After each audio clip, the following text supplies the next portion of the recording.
And welcome to another power-packed session of MarTech Thursday, hosted by E4M and MarTechAI.com.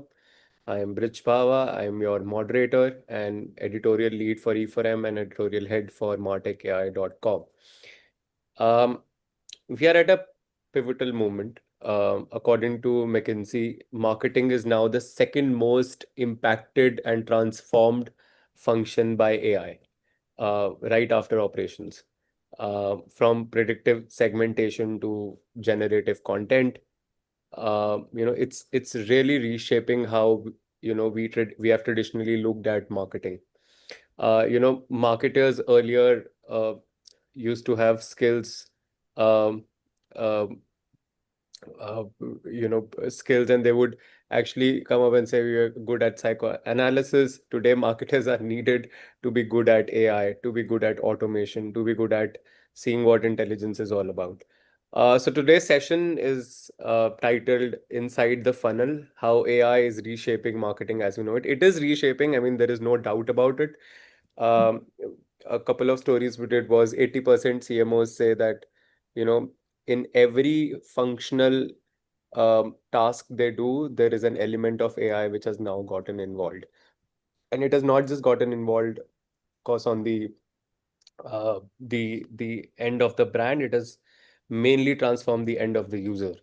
For example, there was a very interesting example I was reading about, wherein Flipkart has now launched a service wherein you can upload a screenshot from Amazon and it will give you almost a matching rate, something which Chroma used to do when we used to go to a Chroma store, and if something was priced above Amazon, then you would show the price of that product on Amazon and Chroma would match that price.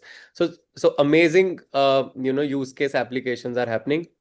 Let me quickly welcome our panel. We have Tathagat Jaina, who is the head of marketing HMD Global, famed for the Nokia phones. Isha Gupta, former product lead, Airtel and Myntra. Anuradha Gupta, executive director marketing, Deloitte. Ishan Kaul, AI researcher and investor, formerly with JP Morgan.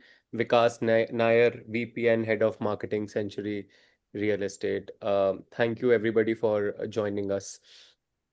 So my first question to all of my first question, and you can pitch in one by one.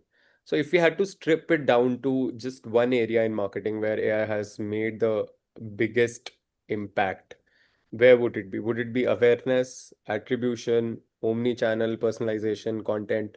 Where it would be? I think we can start with the Thagat. Um, Yeah, we're still at a very early stages in terms of adoption. Not will not shy away from that. Uh, the first thing that I feel is that AI's biggest you know truth, consumer outward truth is comes in the form of search. So when we are looking at our digital budget and our search and performance budget, that's what it is, has the most immediate impact. Our search strategy has changed from really keyword based search to more intent based search. So at any area, whether it is PMAX or anything, we are really relooking at our search strategies. One, secondly, because consumers are searching differently, it is no longer, it's important that we augment our each of our content feeds and blogs in such a manner that we show up better to the consumers for what we stand for in the way that consumers are searching nowadays. So that is the number one.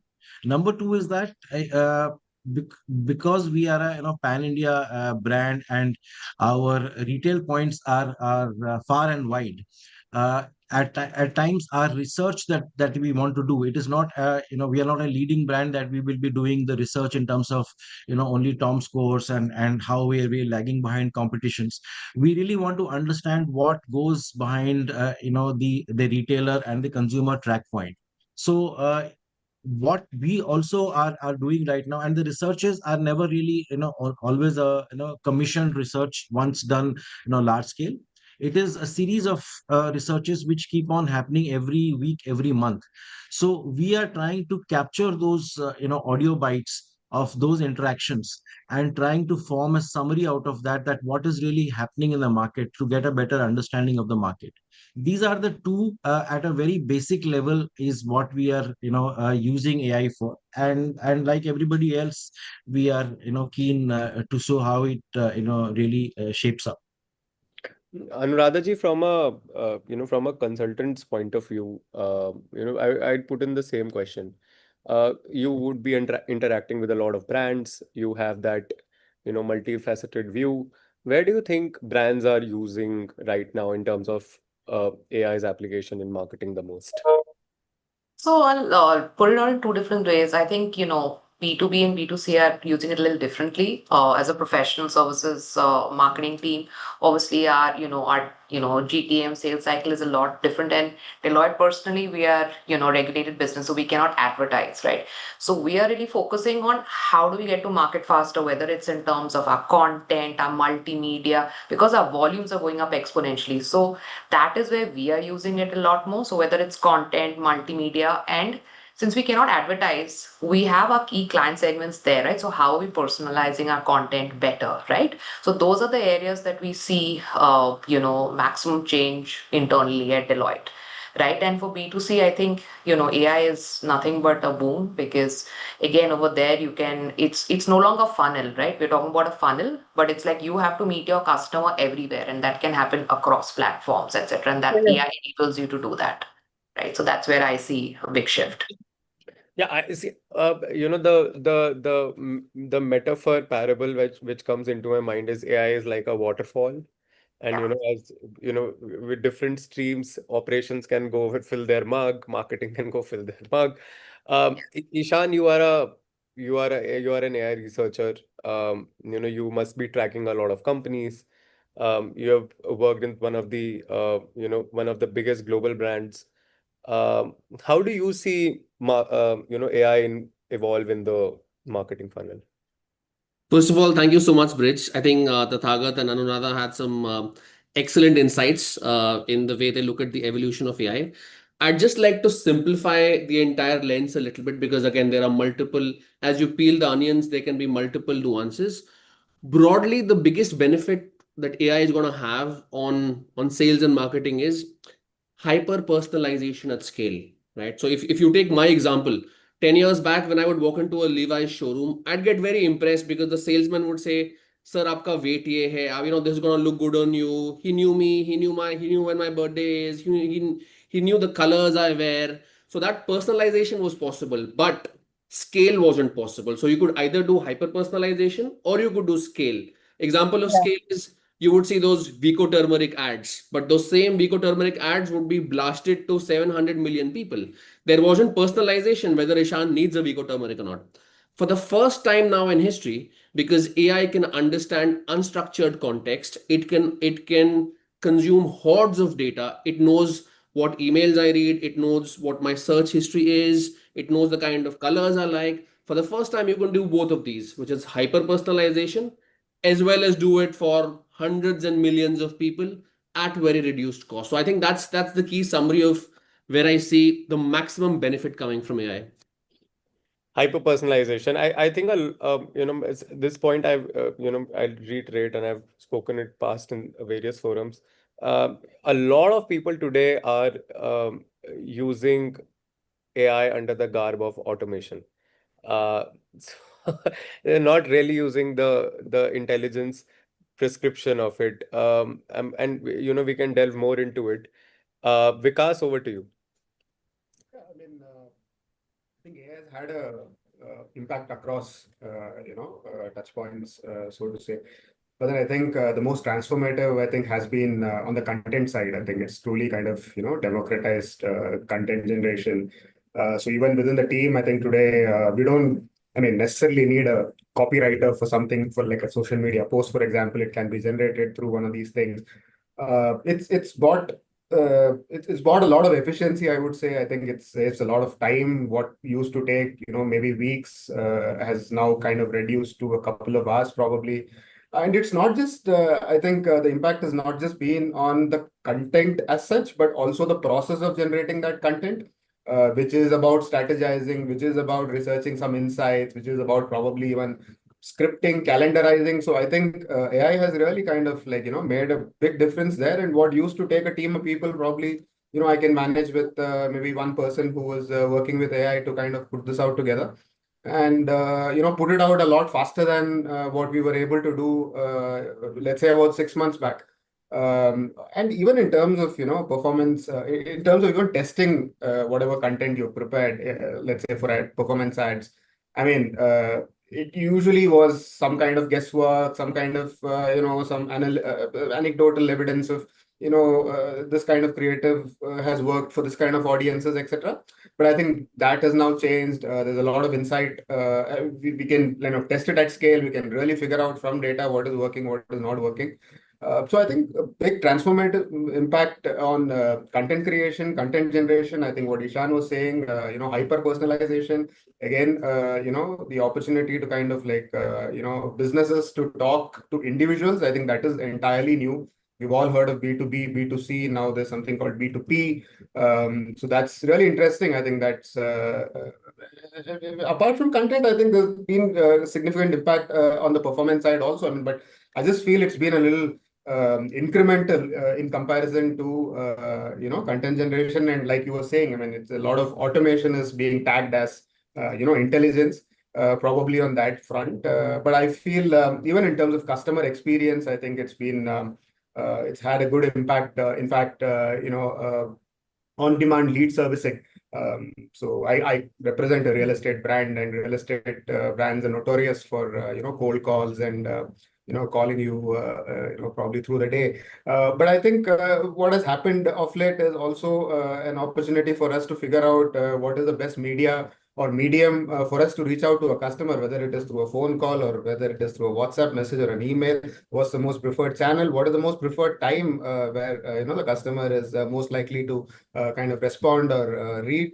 So all these things are things that have happened over the last, let's say, a year or so, and it's in general has improved the customer experience part as well. So I think AI definitely, I mean, it's one of those moments like how I think in the early 2000s, the internet really kind of like, changed everything around. I think we are probably at that point in time, I guess, again. Hmm. So, thanks, Vikas. Before I come to you, Isha, so for to our viewers, if you have any questions, you can, put it in the question box on your screen. We'll put it to our panelists after about half an hour of discussion from now. Isha, you have worked with two mass consumer-facing brands, Airtel and Myntra. Where did you see was the highly applicable use case of AI in marketing with those two brands? Very interesting to know. So what's really interesting is that AI has kind of brought together the whole marketing and product world much more closer today. Earlier, they were like working in silos, both these teams and both these functions. The product is building their own stuff and marketing is selling their own product. But because today AI has kind of made our lives more efficient with data insights, with predictive analytics, understanding our customer better, in improving our creative efficiencies, the two departments work very, very closely together, and that's ultimately helping the business and the customer both, right? So let me give you an example at Myntra, for instance. And I worked on a product which was a AI assistant for fashion designers. It was mostly focused on the B2B side of things. But was also impacting our customer at the end of the day. So I was working on Vota.ai, which is nothing but a AI, driven fast fashion and a recommendation engine which was designed for fashion designers, category managers, business managers, who can kind of predict what kind of styles will really rock 2025 summer or rock 2025 winter, and what is the global trend report saying versus what is your competition designing. And therefore it's really helping our fashion design teams come up with faster launch styles much faster, maybe in a window of 3 to 4 months, as opposed to 10 months to a year. Generally, that's the typical design life cycle. But because of AI, they are able to crunch it down to just 3-4 months, and that's a huge win, right? Because they're saving a lot of time. That is one for efficiency. When it comes to losses and operational productivity and optimization, our category managers are now doing better with the help of AI recommended reports and insights, because they are able to really reduce losses. They are able to really place their bets in a manner where they know what the customer will buy in the future, what has not worked for them in the past, and they will plan their assortment and inventory in a manner that will not hurt the business but will benefit the customer. And for the seller who's selling on Myntra, he's winning with the help of AI because he now knows his customer really very well. He's not just looking at superficial data that, okay, my customer is from so and so city or this age group. That's very superficial understanding of the customer. Today, the seller who's selling on Myntra has a very deeper understanding of his customer. Where is he coming from? What are the other products he's buying? Who's the competition for us? What is the propensity of this customer buying in the future? What has he bought in the past? And therefore, how should I kind of tackle this customer? So all these insights are helping everyone in the ecosystem, right from the fashion designer to the category manager to the marketer who's selling these products on Myntra, versus the customer who's ultimately buying, because he's now feeling more he's feeling that he's getting a lot of attention, and therefore he's more likely to buy. So the conversions and the CTRs have really improved. So that's Myntra. Coming at Airtel, Uh, Airtel being a I, very, yeah, if you can reserve these remarks for your second, yeah, I'll come back to Tathagat, yeah. because we have about an hour of discussion and about 25-30 minutes remaining before we open to audience's questions. Thank you, Isha. I'm sorry for barging in. Tathagat, you talked about how, you have retail stores pan India. How do you train your AI models? Because today most models are trained on, certain demographics, right? And when you open a store or when you are trying to sell to a consumer who is in a certain section of the country where data is not readily available, how do you then train your AI model? How do you then approach that customer? And how do you then hyper personalize? Well, we are not in the business of actually opening, stores. It is really the the multi-brand and multi-product stores that we are. So the training is right now is about, like I said, what we are trying to do is that we are trying to make everyday research mean something. So, for example, because let's say we have 300 odd salespeople who are every day out there in the market. There and sitting in a head office, you kind of judge the performance of that twice a month at the end of the month, etc. But you want to really, for example, let's say a particular state is lacking despite all inputs being given, and you would struggle to come up with that. You would want to go to that state yourself and try to figure out what is really the issue. What I was trying to point out is that the regular sales versus retailer with the consumers interactions. So there would be a person with, let's say, a recorder, and all those audio files, there could be 300, 400 audio files. We kind of have a system where we try and give those interactions to say that what is it exactly the retailer is saying. So we get much more straight information analytics of that, without really waiting for you know a particular bias to come into it, because even within, let's say, sales, there are four or five levels.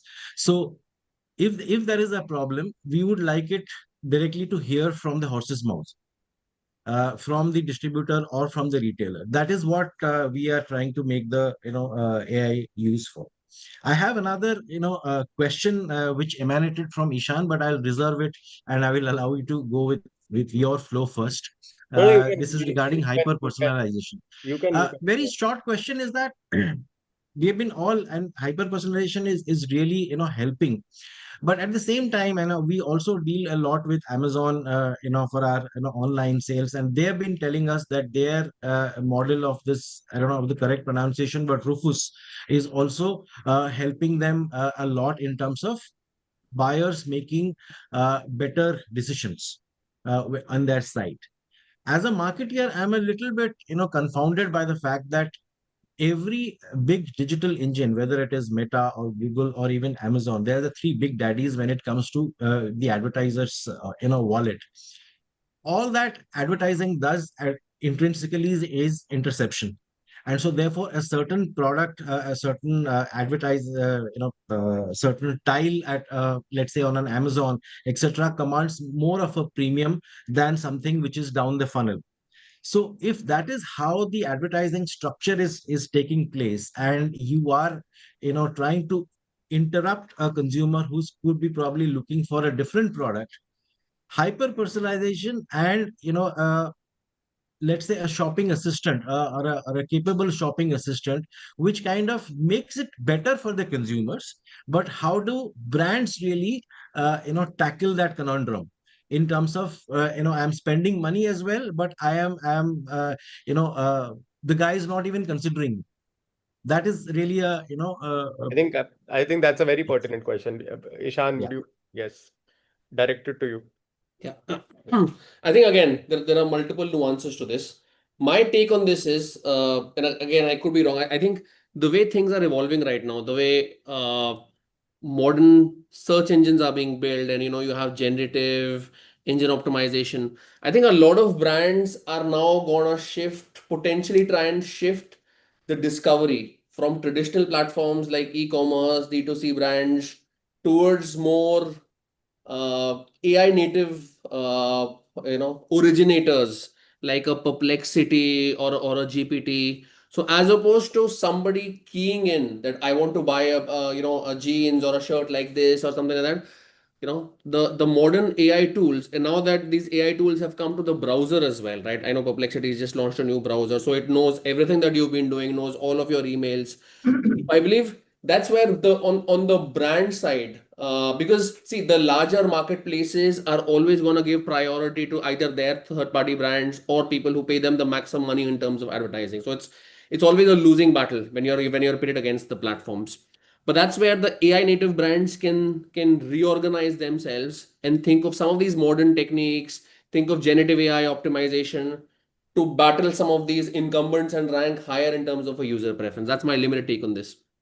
No, so I had a question. I mean, of course, this also really takes us to a very very crude demand and supply game. So if let's say a generative AI is tracking all of your emails, it knows specifically what you are trying to buy. It knows where as a customer your preferences are, and it will omit a brand, which you don't want to even see. Now then the question arises is how can a new brand which probably gets wants to get into a customer's hindsight, then actually come into the play. And I think that's a very Anuradha ji, would you want to take it up? Yeah, I think, taking on from what San said, that right, like with the new technology, it's very interesting. Like, how are they going to, make a space, right, in your mind space? So again, I think we are learning as we go, to be honest, right? We are also talking to agencies, on a daily basis to say that, what else can we do with our target audience, right? And MySpace, unfortunately, is not as exciting as some of the B2C brands, right? So it makes it a little more complicated. I think for us, what we are trying to push is different messaging, right? So, like Deloitte typically is seen as a big four, but right now, the way our scale and scope of business is increasing, right, we're also competing with other brands like Accenture, IBM, etc. So, for us, the way we would be looking at it is, how are we sharing the same mind space as another set of things. So that again comes back to how are we personalizing our content, understanding what our consumers are buying, right, from the data that is available with us, and customizing messages accordingly. But beyond that, how it is working, we are also learning as we go. And I'm happy to learn from other folks on the panel as well in terms of how they're doing it. The thing which makes these discussions more and more interesting is that all of us are learning while trying Absolutely. to You know, explain so everything one to. of the things, when, I got this opportunity to speak, I was like, do I know enough to even speak? Because we are learning as we go. And the best way to learn is to really talk to other people and say, hey, how are you solving for this problem? How are we solving this together? So I think every day you learn something new. So I want to deep dive more.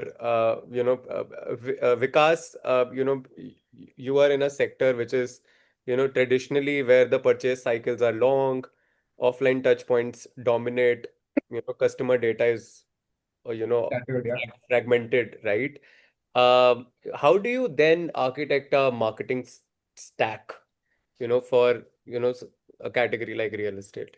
Yeah, I mean, when compared to, more evolved or newer businesses like e-com, where, the entire purchase cycle is tracked very closely, each event is monitored, and there's a lot of intelligence that you can gather from all these things about what the customer is doing on your website or your app. I come from a sector where most of the conversations, most of the events happen offline, right?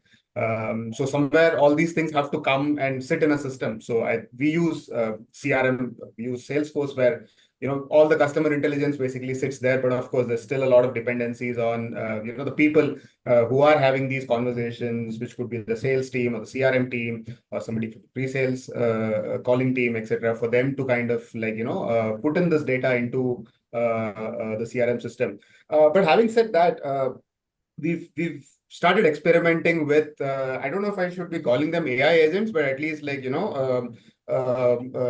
softwares and tools which can do some of these activities, especially since we are in since the product obviously is a very high involvement product, and it involves conversations over a period of time, and multiple people are involved. There are multiple considerations which come into picture before a decision is taken, etc. So that the good thing about that is it gives us a lot of customer touch points, a lot of opportunities for us to communicate what we want. And some of these things can be like, for example, we've started using AI agents to kind of do first level servicing of the leads that we capture from our campaigns. So not all leads have the highest intent, obviously. Some of them are window shopping. Some of them have just clicked the button by mistake, apparently. So these are some challenges that we usually have. The first level filtration happens through automated bot. I think, in fact, even before an automated bot kicks in, we have a WhatsApp bot which kind of gives you the first level information as soon as you kind of fill a form on Facebook or come on my landing page and drop an inquiry. The first touch point is usually a bot giving you an introduction of the product, giving you some key information about it, followed by an automated call, which is now it's become a lot more intelligent. It is able to kind of converse. Earlier, it used to be just an IVR message, just spitting out whatever was fed. But now it is programmed. It is more intelligent. It's able to capture certain keywords from that conversation, push it back into a CRM system, and then that CRM system gets recently. We are working with Meta to kind of push back the customer journey that happens on the CRM system, the intelligence from there into the Meta platform. So that when we do our campaign, when we run our campaigns on Instagram, it is able to kind of create similar audiences. It's able to understand, okay, these kind of people have more propensity to kind of buy a product like this. So I mean, it's a lot harder for a business offline business like real estate. But in any case, I don't think there is an option to stay out of this. Obviously, it brings in a lot of efficiencies. There's a lot of advantages. It improves our customer experience part. So yeah, we're trying to kind of explore as many of these new age opportunities that are there to kind of pull in intelligence, put it in a system, and then try to leverage that. As marketers, however we want to leverage the more practical applications of AI, I think deep down the main focus still remains how do we read data. And considering now that a large amount of data overflow is happening, how do we actually read it, sensitize it, build our LLMs, reach the right customer? For example, the other day I was surfing on, I was just going through my Instagram and I suddenly got an ad of a Suzuki product, a Suzuki car, which was ranged around 10 to 15 lakhs. And then just about 3 ads later, I had a BMW which was ranged around 60 to 70 lakhs. So there is a certain issue which has happened in data sensitization in either of these brands. One is thinking that I'm a 60 to 70 lakh customer, one is thinking I'm a 10 to 20 lakh customer, which means that we are still not reading data very carefully and properly. So that takes me to my next question to Isha. Uh, you were saying, you were coming to Airtel, and if you could merge that answer with how do we actually, which stack to use? Can we build our own stack? I know a lot of brands today are building their own stacks to read data properly because, again, stacks are customized to their own needs. How do we actually manage to read proper, right user data without a flaw? We are in an age where AI is actually taking over everything. Systems are becoming more and more correct. They are losing less and less information, but we are still very, very far away from reading the data right. How can we do that? I think that's a real concern because depending on AI, like our large language models, our LLMs are not 100% foolproof as of today. And therefore, some element of human intelligence and some element of human verification is still very important. You really cannot, drive your campaigns or, run your products just purely on AI because of the known issues that we know that the models hallucinate. There's a lot of bias in the results that they produce, and therefore even at Airtel, like the spam detection feature that we launched, where today whenever the model detects that this most likely is like a spam call or a junk call, and it gives you that, it flags it before you even pick up the call. So that was a mix of human algorithms. There's a lot of data that was fine tuned at our end manually, and that was fed into the models, trained them, and then it was able to do a better job at identifying, okay, these numbers, these are the patterns. AI helped us do pattern recognition and identify certain cohorts and certain patterns that really helped us say with guarantee 100% confidence that these numbers are spam or junk calls, and therefore we can flag them. But still, not all the user base that Airtel has, we can say with confidence that all junk calls have still not been eliminated. So we are going to get there, but like I said, that Anuradha also said, we are all learning, and it's a process. The models are getting better. We are getting better, with the insights that we get from our engines, and then they are being fed that refined data, and the results are better. So it's like a journey. It's like a continuous process, and it will take time, but we've definitely improved our efficiency and our productivity with the help of AI.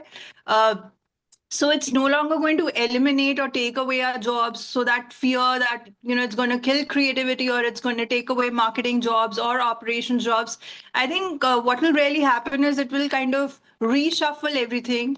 Instead of taking away or washing out opportunities or creativity, it's more like a co-pilot. So we are sitting in the driver's seat and we have AI assisting us on our on our ride, on our journey, and helping us deliver better. I think that's the whole uh, uh, outcome of AI being used in various applications across industries.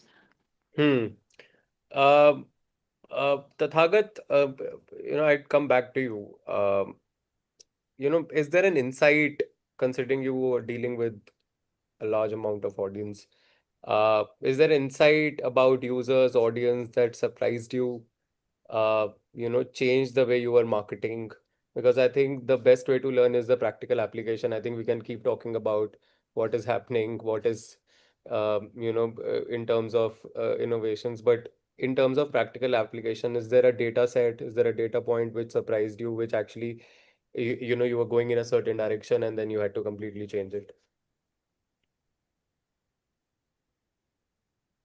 You're on mute. You're still on mute. Yeah. Yeah. So, See, if you look at the journey of HMD, also it's a holding brand for Nokia, and and we're still trying to establish our own brand. Now, historically, even when we saw our target consumers, they tended to be of a certain geography, uh, not so much from the metros, but more from the tier 2, tier 3 cities, and also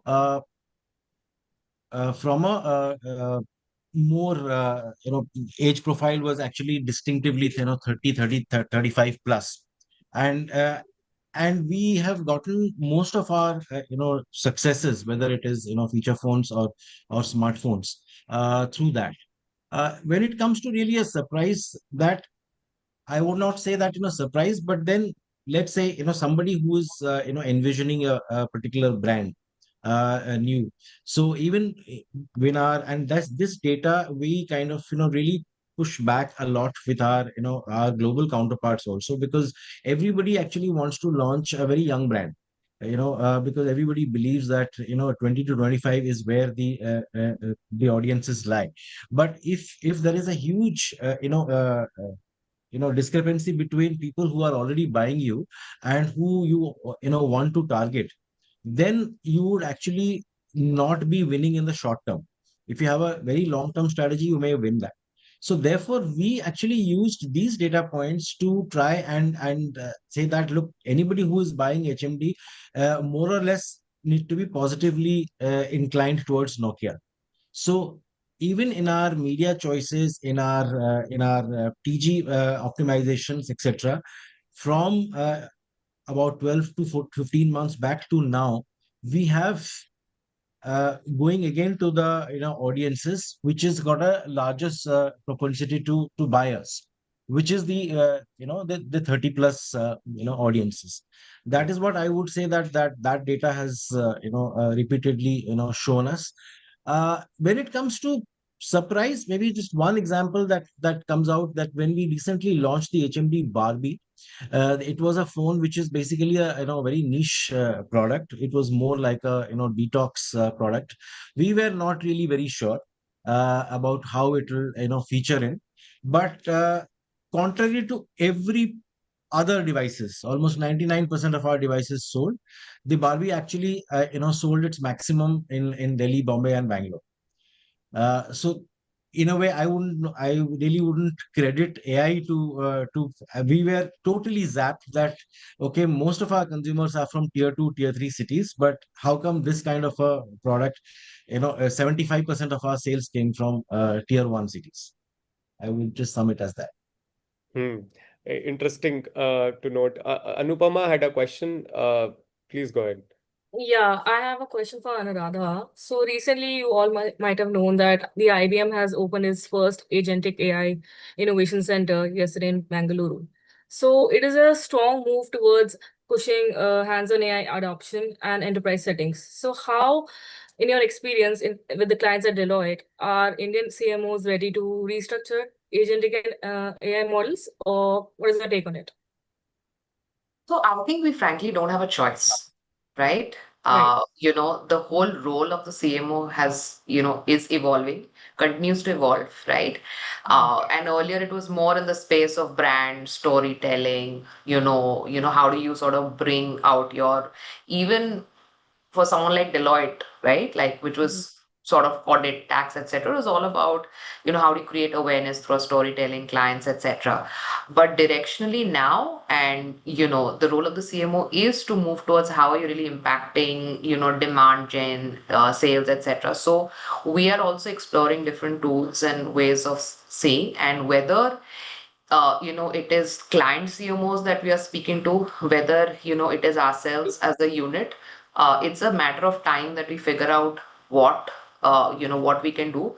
But for sure, agentic is very much, on the cards, and something that we are also doing for our clients. Like AI as a theme is very important for us, Gen AI, agentic, etc.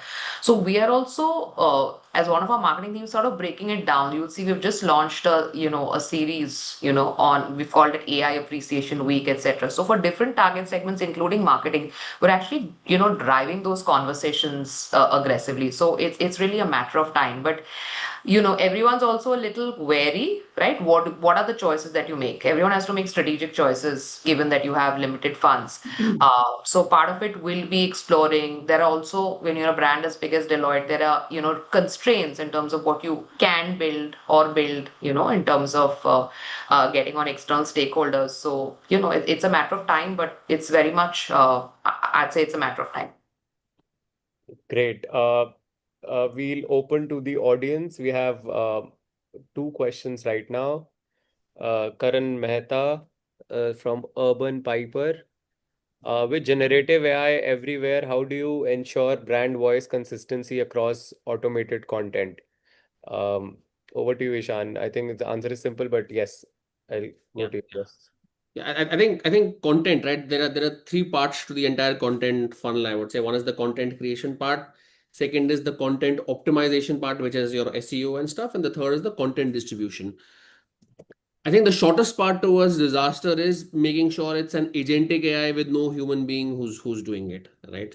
So the key is two aspects. A, ensure there is explainability in your AI. For example, if AI is taken a certain decision that I'm going to target this person, this audience, make sure that you're able to attribute why the AI took that decision, because that's the only way you can reverse engineer it and take the right decisions.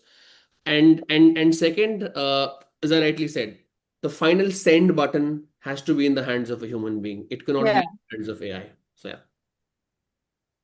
I was reading somewhere, you can outsource your writing, but not your thinking. So I think that's very important. Yeah. Beautifully put. The point is we're about to outsource our thinking thinking as well. I think Netflix also does that.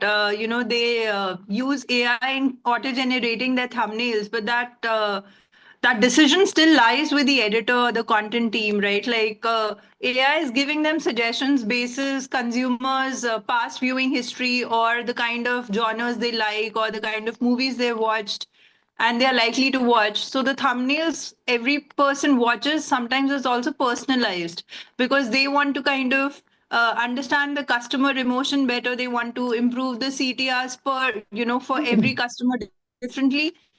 And therefore, AI helps them. But the decision still, I think, lies with the editorial team at Netflix. So I was reading about it and kind of thought of sharing this. I think it will be One bite that I would like to just yes, add is that yes, there is so much of noise right from our waking up till our going to Yeah. bed. Every news feed, every post, Yeah. every blog is about AI, and in Yeah. between there are also the news like including our I mean, website. Sorry. yeah, Sam Altman saying, AI will take away 95% of marketing jobs, etc. So Yeah. all of that is there. But I think while we are great at adapting human beings, and so we will, I think intuitively once we are, using AI not as a marketeer but as individuals or consumers also, I Yeah. think intuitively we are all forcing ourselves to ask better questions. I will give a Yeah. very small example. Recently, I was on a vacation, and normally when you're outside the country, you use Google in a certain way. You use your internet in a certain way. This time, by the second or the third day, I was my prompts were that okay, I've got 10 hours. I want to visit only one museum and one cathedral, and I want to get 3 hours for shopping. And please package my day. We ourselves are Yeah. getting better at asking questions. So I think, Yeah. like Anuradha said, we are. It's a matter of time. We will also be probably far different, individuals 6 months down the line. Absolutely true. I mean, That's true. I was in Paris on my honeymoon, and I was somebody told me that there are areas which are not safe at night for couples, and you know ex I think we are training our AI models, and while we are training them, I think we are training ourselves as well. So Yeah.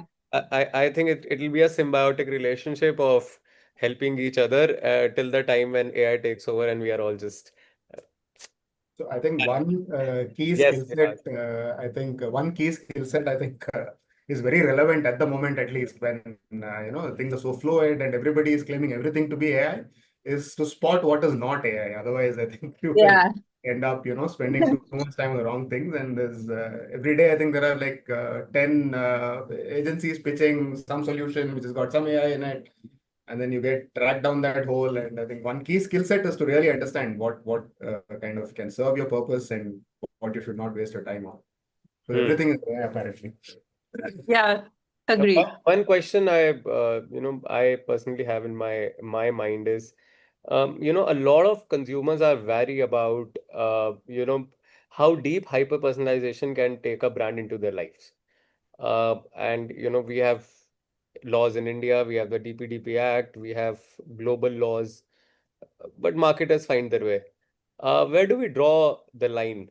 Where do we draw a line as to not creep out a customer? One example I always use is I was searching something on Blinkit, and suddenly that same thing which I was searching on Blinkit appeared in the search result of Flipkart, without me even typing out. I mean, of course, uh, a very senior executive from Tech Mahindra, we were interviewing, Anupama and I were interviewing her, and she went on record and said that our phones are listening, are Yeah, at like phones are listening to us at on what? Is yes, it?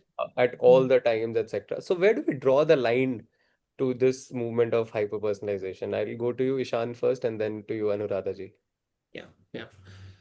There are two aspects of it, right? So one is the regulatory aspect. I think if you look at the acts in Europe, I think they've taken they've been the first movers in this, in really taking steps towards ensuring data privacy. Like what happened with Yeah.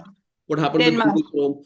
Google Chrome, third party cookies being deprecated. No, So but they've come back. sorry. They've not. They've come back. So Google wanted to phase it out, but they haven't. Right, and then with the anti-competition laws, with the Department of Justice saying that the collaboration between Apple and Chrome, in terms of Chrome being Apple's default browser. So I believe one aspect is, as AI develops, globally the privacy laws are also going to evolve accordingly. That's Get one. stricter. Yeah. And secondly, I think the ball is always often going to be in the consumers, in the user's court. For example, in modern day browsers, you can actually choose, this is the information I'm okay to share, this is the information I'm not okay to share. Because a lot of customers eventually are very happy if your Siri can give you a recommendation of exactly what you want. They don't mind that, right? Because they are looking at it as a way towards efficiency. So I don't think there's going to be a very clear demarcation of this is right and this is wrong. I think it's going to be a combination of how the regulatory landscape evolves and how much control the users want to have. Hmm. Yeah, we need stricter laws, right? Like Denmark's copywriting law recently works in favor of uh, works in favor of humans, because deep fakes and all this doing the rounds is really like threatening privacy. And YouTube has also kind of changed its monetization policy by completely they've put a stop on AI. 100% AI generated videos for monetization, right? So, yeah, I think as we are integrating AI into our everyday lives and into everything that we do, companies are also getting stricter with laws and policies, and that's really important to kind of keep that safety, distance, as you say it. Hmm. Yeah, I think the challenge, or I mean, the reason probably is that the brands are trying to chase what a customer wants before even the customer knows he wants it, right? So as Yeah. long as I think that is there, I mean, you're constantly trying to listen to somebody, you're constantly trying to figure out what is happening. I mean that, but then that's business, that's life, I guess. So I think the right way to do it probably is like what Ishan was saying earlier, to give it to the consumer to decide how much of information you will. Somebody like me who's been in marketing, I'm happy to share. I'm happy to share my browsing patterns. I'm happy to share my, whatever content I consume, because I want more relevant content. I don't want to kind of like, get lost in something which I'm not kind of interested in. But then obviously I don't want them to listen to what conversations I'm having at home. So yeah, I mean, I think it's up to the customer to decide really what information is to be shared, and definitely for the brand to come out and be transparent and talk about how they are collecting this information. And I'm not even sure if these are brands that are collecting this information. At the end of the day, these are platforms that are collecting this information. Yeah. At least the years that I have worked in marketing, I haven't had access to any kind of speech to text where I kind of have access to some private conversations I'm having, how much ever I would probably want to. I mean, I don't know what kind of brands. I mean, there are some bigger brands here. Maybe you can tell us, but I don't think that information is available for any brands as such. That's with the platform, and that's the platform uses it to their advantage. So I'll use these as closing remarks. So Anuradha, do you want to add to this? Uh, at least, Deloitte again being a regulated business, etc. Just as a philosophy, we're very careful about things like privacy, etc. And, really respecting what the customer wants to sort of hear from us, right? So that goes without saying. And, we also have safeguards and all in place in terms of how often we communicate, right, with our customers, etc. Right? So while we operate and we have a lot of campaigns which are at a brand awareness level, I totally agree that respecting any customers, decision in terms of how much they want to interact with the brand, simply has to be respected. And we are just regulated by internal risk policies to do that. But at a personal level, I agree with Vikas. Being a marketer, I'm very open to sharing my data because I want to be in that algorithm where I get, updates on all the latest things that I'm personally interested in. So I think a little bit of that, how you operate at an individual level, if you are willing to share, I think that's fine. And again, we'll just have to see, how much we want to get. But I do believe uh, personalization is the way to go. Clients want to know how their problems can be solved, right? And they're willing to. So the trade-off is going to be how much information are they willing to share to get access to the information to solve their problem, right? So that's how we have to make the content and the information you also give out relevant for them. That's where I think the trade-off will be. Tathagat, closing comments? Yeah, I think when you started off by saying, how much is creepy, I think we are getting more and more, comfortable with all of that. That we know that the phones are really listening. Yes, every now and then, even though I like stuff tailored to me, but sometimes it sounds like an echo chamber. So a lot of times, being in the devices business, I go and change all the default settings to so that at least I get different videos on YouTube and Instagram and even on Netflix. So that is on my own, so that I don't get only the things that of a certain nature. I think just one point to that is that the privacy laws which Ishan mentioned, typically they have they have a, bit of a lag. I think when with so much of digital invasion of the last 10 years, the GDPR rules still took a lot of time coming. I just hope that that gets speeded up, because the AI speed is absolutely killing. So the those needs to be in time. And as far as maintaining a uh, personal data, I think one should just stop at one should exercise maximum caution when it comes to financial data, whether it is your pins or your CVVs or if you're all of that. That's where lies the maximum threat and to a customer. But barring that, I think one could learn to live with it. Great. Um, I think you know what's actually clear is that adopting AI is not about chasing the hype. I think it's asking better questions, being more human, learn as it learns, we learn, and staying grounded in the why behind the technology. A lot of learnings today from this session. However, it is, as is customary for us and has been the tradition, that we always close these webinars with irrelevant rapid fire questions. So please get ready. So Tathagat, there's one interesting section for the audience so that we can move away from the serious discussion. So Okay. Tathagat, if you go to a mobile store, which brand you are buying, and you cannot buy HMD or Nokia. Samsung. Okay. Mhm. Um, Anuradha ji, what's your comfort food after a stressful day? There'll have to be something sweet, a dessert, any dessert, which I have to try and get off. But yeah, Okay. Ishan, if not an AI enthusiast, what would you have been in a parallel universe? Hmm. Swimmer. Singer. Swimmer. Swimmer. तैरने वाला. Wow. Isha, one piece of career advice you give but you don't follow, like leading companies. One piece of career advice I give, but I don't follow. Yeah. Because I remember last time you were at the mixer, you were with a company and now you're not. So please, just sorry, please ignore what I said.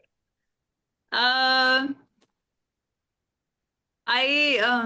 okay, so I always say that like work-life balance is important. Hmm. And I've learned it the hard way that To only live work-life life, balance is to only live sorry. life, to only live life to the fullest. Yeah, I mean, like, so I love hustling. I'm a hustler, but you really need to be very cognizant of your time versus work time, and you really cannot like sacrifice your personal time for work because ultimately health is at uh, health gets compromised. And now that we are flooded with information and with AI at our disposal all the time, health becomes not just physical health. I think mental health also becomes equally important, and we all should kind of focus on our well-being even more in Interesting, this time and age. interesting takeaway. Vikas, what's one show or series you have been watched you would recommend to our audience? So that I, I think Seinfeld is one show that I keep going back to. Office is another show I keep going back to. I definitely would recommend. Interesting. That by the way, that question was from my end.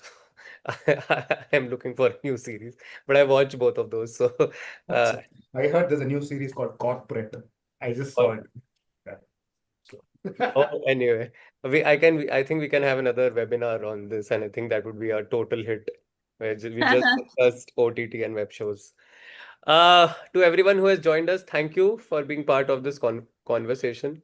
I think as we move along, we do these webinars, fortnightly. We'll keep on deep diving into, what is happening, where we are going, because the field in itself is so dynamic that, all of us are learning day in and day out.